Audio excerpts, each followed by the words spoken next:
Alright guys, now in this video I'm going to show you how I color graded this DJI Osmo Pocket 3 cinematic footage in Final Cut Pro. Let's go.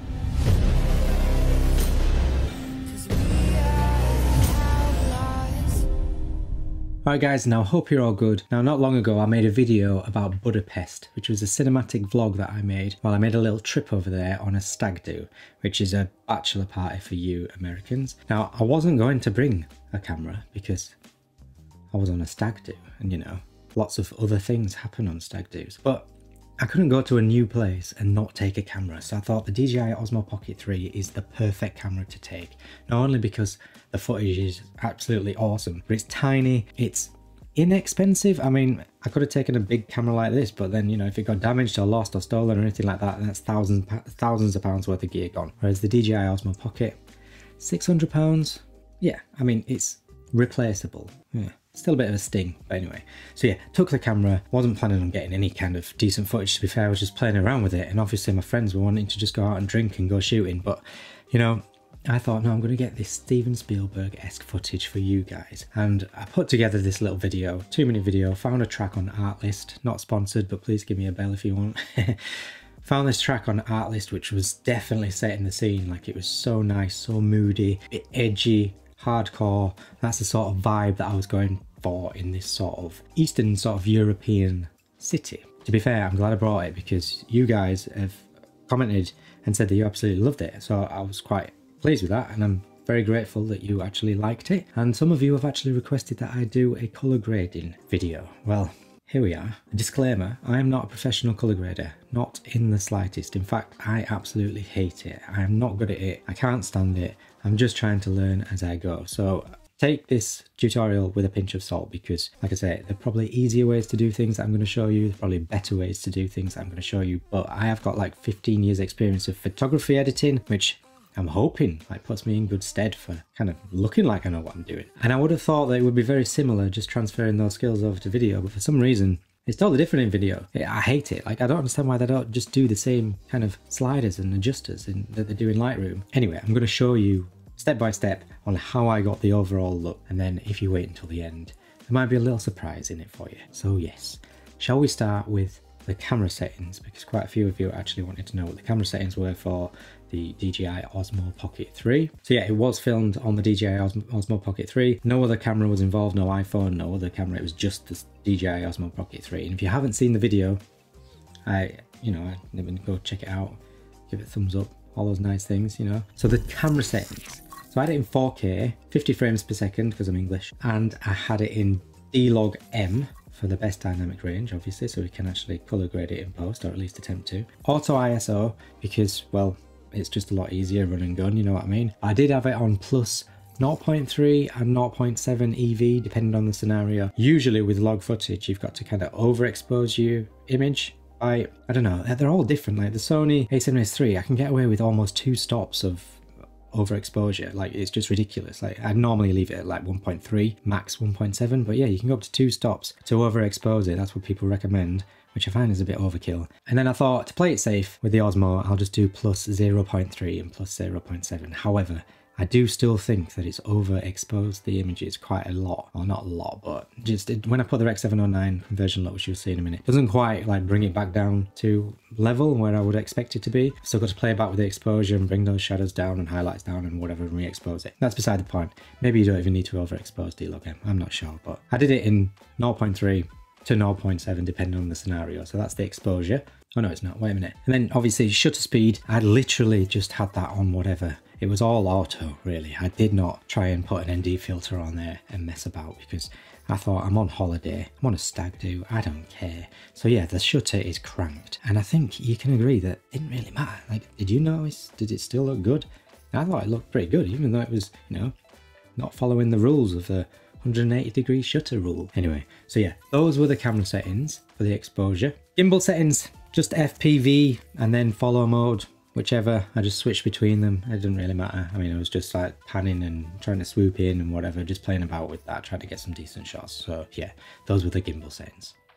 Didn't adjust any other speed setting or anything like that, just kept them straight out of the box. So yeah, those are the camera settings. I hope that helps. Now let's move on to the editing, shall we? And as I said, take this with a pinch of salt. I am not an expert, so if you're watching this and you think, oh my god, what is he doing? Like, just go easy in the comments. I'm just trying to show you. People have asked for it, so I thought I'll at least deliver. Let's get started, shall we, before I start rambling. Right, so I've imported my clip into the timeline. As you can see, Budapest is absolutely stunning. And this is with all the colour grades applied. So as you can see here, we'll give you an overview on the right hand side. Those are all the colour grades applied. I mean, it's a bit crazy, it looks a bit overwhelming, but I'll try and talk you through it because, as I said, I'm just learning myself. So anyway, let's start by, we shall copy that clip across. And then we'll go to edit, and then we'll just remove all of the colour grading effects.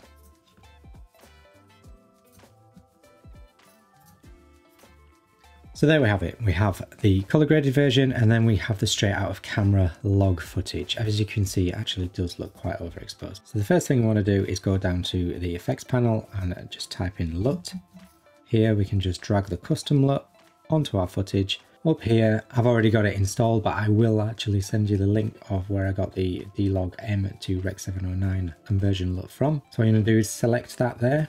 So as you can see, it's still quite overexposed. So what we're going to want to do is adjust that exposure. So just go to the color grading tab over here. We've already got the color board selected. We just want to select the exposure there. So I might just bring the shadows up a little bit and then bring down the midtones quite a lot. Something like that. And bring down the highlights as well. I don't know, something a bit moody. 25, yeah. And I might just bring down that overall exposure so it's a bit darker and a bit dingier. Something like that. As you can see, it's looking so much better already. I don't understand why. So maybe if I'd just exposed it correctly in the first place, we wouldn't have had to do that. So yeah, it might depend. Good God. My light's just fallen down.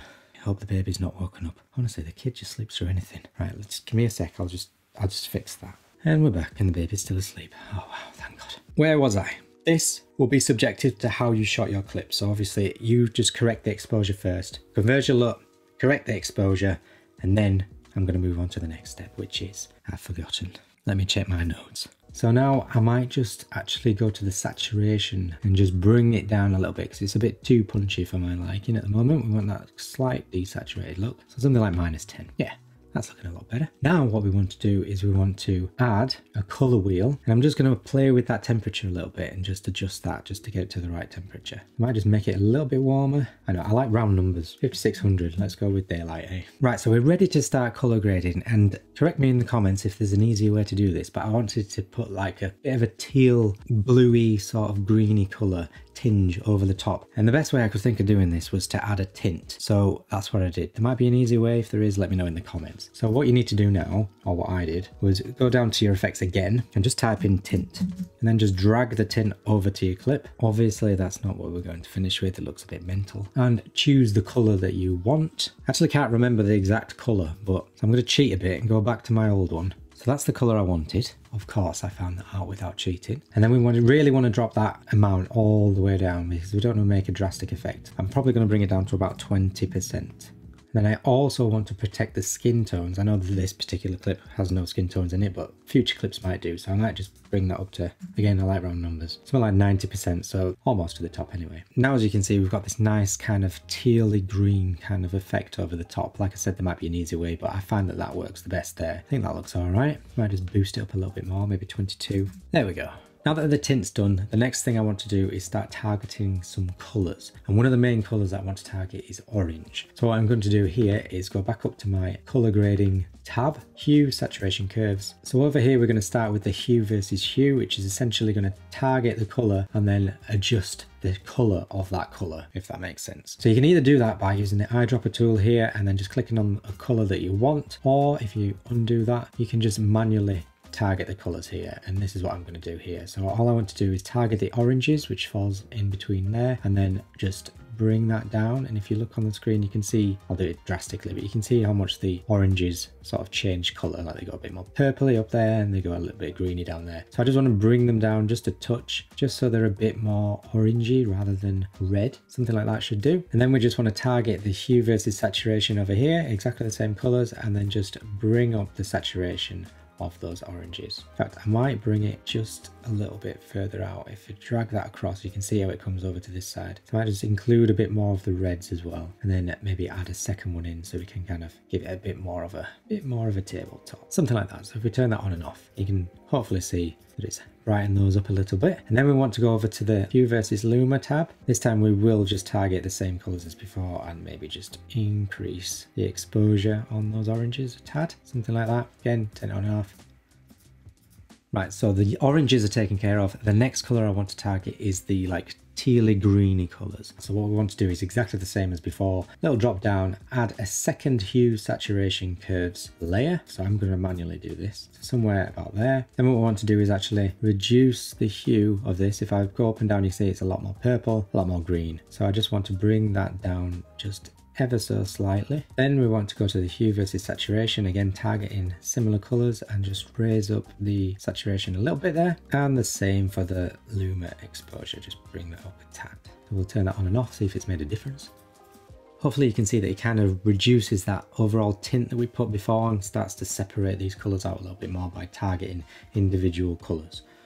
Anyway, that's my understanding. So now I want to adjust the greens. So what I'm going to do is exactly the same as before. This is probably getting too repetitive. Another hue saturation curve, and then I'm going to target the colors manually. So somewhere about there and somewhere about there. And this time I actually want to bring it down rather than go up, which will make the greens a bit more orangey. I actually want to get that really sort of moody looking green color. So I want to bring it down something like this. You see how it's getting a bit darker and a bit more, I don't know, foresty, something like that will do. Then I actually want to bring the saturation down. So again, I'm going to target the same colors and then just really bring that saturation down quite a bit. And then with the Luma, just ever so slightly, just sort of increase that. If I turn that on and off, you can see how the greens have sort of muted, become a little bit more moody, which is hopefully the look I'm going for. We shall see. And then the next thing I want to do is down here where it says orange versus saturation, I actually want to change that color. So it's more sort of in the greens. And then I just want to bring down the saturation a little bit more. So it's more of an overall reduction in saturation. There we go, something like that. And so now that we've got those greens a lot more moodier and a lot more darker, I'm going to try and separate them even more. So over here, if you go back to the video inspector, you'll see next to the layer that we've just created, which is hue versus saturation 3, you see this little layer mask over here pops up. If you click that and go to add color mask, you can then actually target the colors that you want that particular layer to adjust. So in this case, we just want the green. So you can either just pick it or you can click and hold. And then as you sort of pan out, you can see all the greens that it's going to affect. So I probably want it to be a little bit more like that, something like that should do. So that's already looking pretty good. But what we can actually do is go to the HSL bit over here and then adjust these sliders and see what happens. So if we just, this is the saturation slider. So obviously it's targeting quite a low saturation from the color picker that we chose. So I want to pretty much any green that's in that saturation gradient, let's call it. I want it to target all those greens. And then same with luminance, we don't want it to just target the darker greens, we also want it to target the lighter greens as well. So if we bump that up as well, I just add a bit more of a fade. If you bring this, you can see that it sort of fades out a little bit more. And as you can see over here, we've also, in the hue slider, it's kind of drifting over into the oranges and the yellows. I definitely only want to make sure that I'm targeting these greens. So if I just bring that down a little bit, and then I might want to include a little bit of the blues. So if I just try and bring that up a little bit. So if I turn that on and off, you can hopefully see the difference that that's made. It's kind of really desaturated those greens, so it's a lot less vibrant, a little bit more moody and gritty. So that's the sort of look we're going for. Now what I actually want to do is target green again, but this time just the darker greens rather than like the overall sort of green. I have no idea what I'm talking about. Anyway, so we'll go back up here, add a fourth hue saturation curve. So again, I'm going to target the exact same colors and I'm going to bring down the hue quite significantly, something like that. Now it's going to affect quite a lot of the image. It might look like we're going backwards here, but just bear with me. Again, I'm going to target the green in the saturation curve and bring that up ever so slightly, something like that. Maybe just lean that a little bit more towards the teal, a bit more central. There we go. And then I'm going to bring the Luma curve down.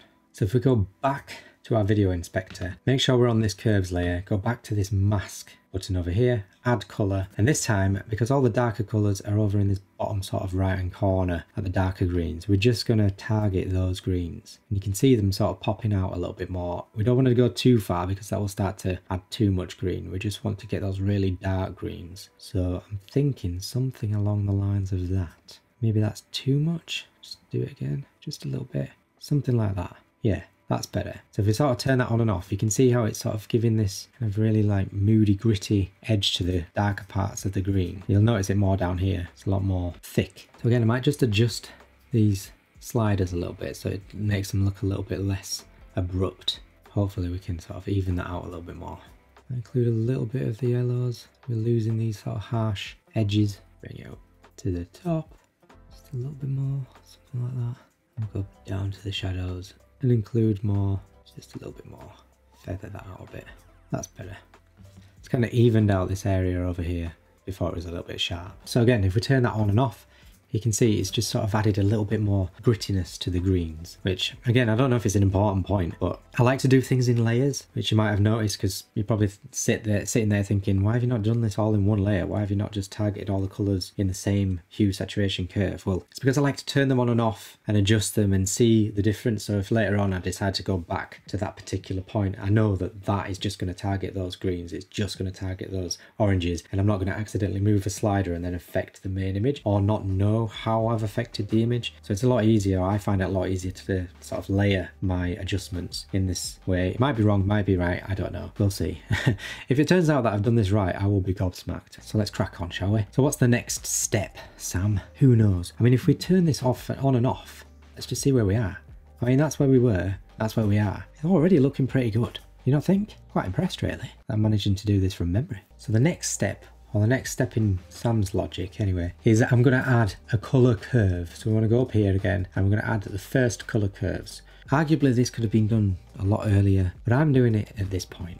I don't know why. Right, so rather than doing your typical S curve, what I'm actually going to do is I'm going to put a point over here and then I'm going to bring those shadows down. I'm just going to target the midtones and the shadows at the same time, hopefully, just to give it a little bit more of an edgy, sort of gritty look, something like that. And then with the highlights, I'm also going to bring that down as well. So we've got this weird looking curve right there. I think if we turn that on and off, you kind of see what's happened. Looks a little bit more gritty, a little bit more edgy. And that's the look I'm going for. I quite like that. Is anyone learning anything? Or are you just sat there laughing, wondering what I'm doing? Right, so we're slowly getting there, but however, you might be able to tell that we're starting to lose a little bit of colour in the yellows of the building. So I'm going to try and fix that by adding a colour wheels, another colour wheel. Then I might just globally lean the colour over to the yellow, just ever so slightly, something like that. And then just saturate it a little bit. So you can probably see the difference already. Quite significant. I might adjust the temperature so it's a little bit warmer, something like, I have to do it 5350. There we go. And I might just slightly adjust the exposure on this as well. Just want those buildings to be a little bit brighter and a little bit more contrasty. So just bring down the shadows, bring up the midtones, maybe just reduce the saturation in the shadows, just so, something like that. Maybe add a slight tint just so we can get rid of this green sort of hue. Just very minimal, something like 2, something like that. So let's turn that on and off. Yeah, hopefully you can see that that's brought a little bit more colour back into the scene. However, well, obviously we want to add our colour mask. And this time we just want to target the buildings or the building colours. So if we just, again, try and target those out, we'll see if we can. Something like that. So look. Yeah, and then I might just bring this slider down so it includes a bit more of the oranges, yellows, sorry. Again, we're probably wanting a bit more saturation and a little bit more of the highlight colour. Bring that a little bit more down to the reds. Something like that. We're almost getting there. We're almost getting there. So let's see what we've got so far if we just toggle everything on and off. It's quite significant. I mean, I'm guessing a lot of these steps are irrelevant and not really needed. Might be overkill, but anyway. Right, so what I might do this time, rather than add a tint, I want to add a cast. I'm not really sure the difference, but we're going to cast a colour over there. We're going to make it a little bit more yellowy. Let's try and find a nice yellow colour. Something like that will do. And again, we want to make this very, very minimal. So 2%. It's very, very slight. And then we also want to add another cast. This time I might just keep it on the default colour because it's quite a nice colour. It's kind of like the colour I'm after anyway. Let's bring that down to about 20%. And then I'm going to add a colour mask because I don't want it to affect the entire image, and I'm just going to sort of select the water because I think the water's started to look a little bit too green and I want it to look a little bit more subdued, a little bit darker. So hopefully that colour mask there just adds a little bit more depth to the water. I'll just adjust the sliders a little bit, see how they affect the image. Bring it up a little bit, yeah. And again, layering it like this means that I can turn them on and off, and if I've made a mistake, no matter, just get rid of that layer. So that's looking okay. However, my browns are looking a little bit too brown and I want them to be a little bit more moody and gritty and desaturated, you know, that whole vibe we're going for. So I'm going to add another cast, drag that across because it's the only way I can think of doing it. Again, 20% should do, seems to be about the right vibe. And then I'm going to add another colour mask. This time I'm just going to target the browns of the trees or whatever they are, just those. Something like that. So if I toggle that on and off, hopefully you can see that the trees are looking a little bit dingier and darker and moodier. So we're almost done. If you've held in there, well done. There is one more thing I want to add. I want to kind of still give it that sort of oldie worldy feel. And the only way I can think of doing that is to add one of these pre-installed effects, like a filter, which I don't think there's anything wrong with doing. So if we go down to the effects again and we type in sepia or sepia, then we're just going to drag the sepia effect over the top. As you can see, it's made it look too old-fashioned. I might just bring it down. Let's see. Something of 5%, and again with the round numbers.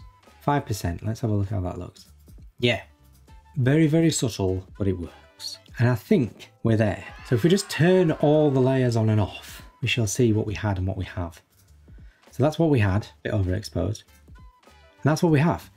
Now let's test it on the other clip, shall we? So I've just imported a second clip, which is this one of the guy kind of going in front of this amazing looking building. As you can see, it's looking very flat because it was shot in log. So if we just click on this, Command and C to copy everything, hover over that. And if we go to Edit, Paste Attributes, we want to select all the effects. We don't want any of this stuff, so we'll just uncheck all that, none of that. And yeah, I'm quite impressed with that. And boom, there you have it. All you need to do now is copy and paste the look over all of your clips. You might have to adjust the exposure on some, and maybe you might want to tweak the colours here and there, but that's why we've layered it up, or that's why I like to layer it up. So it makes these adjustments later on for each clip a lot easier because you might film them in different lighting situations, different scenarios, different environments. All these things will mean that it doesn't transfer and give you the exact look every time. And because you've stuck around to the end of the video, and you definitely need a medal for that because I do blabber on, I've kind of included a little surprise for you in the description box below, and you can actually download this LUT free of charge by clicking on the link and install it yourself. Now it might be a cube file, which is like a LUT, I believe, which you might be able to use across other platforms such as Premiere Pro and DaVinci and stuff. However, because I've done all this on Final Cut Pro, it might just be a Final Cut Pro preset, not sure. But if it is a Final Cut Pro preset, you'll at least have all the layers so you can adjust those, change the colours and do it as you wish there. If it's a cube file, then I don't think you can adjust anything. I think you can just sort of see the mix. But I will include two. I'll include one with the Rec 709 DJI Osmo Pocket 3 LUT, which will just be a standard conversion LUT, and I'll do one without, just in case you're using a different camera such as a Sony or a Lumix or whatever, and you've used different log footage, and then you can just apply your own conversion LUT. So hopefully this helps, and I hope you enjoyed this video. If you did, please consider giving it a thumbs up. It really helps out the channel. Consider subscribing if you want to see more videos like that. Hit the bell, all those nice things that will put a smile on my face, and I'll see you in the next one. Thanks for watching. I think my baby's woken up. Yeah, he's definitely woken up. You see? Oh, he's wriggling about. Little thing. That's me then for the afternoon. I'm glad I got it finished because this video has been lingering over me for a while. Yeah. Let's go. We just gotta go hard.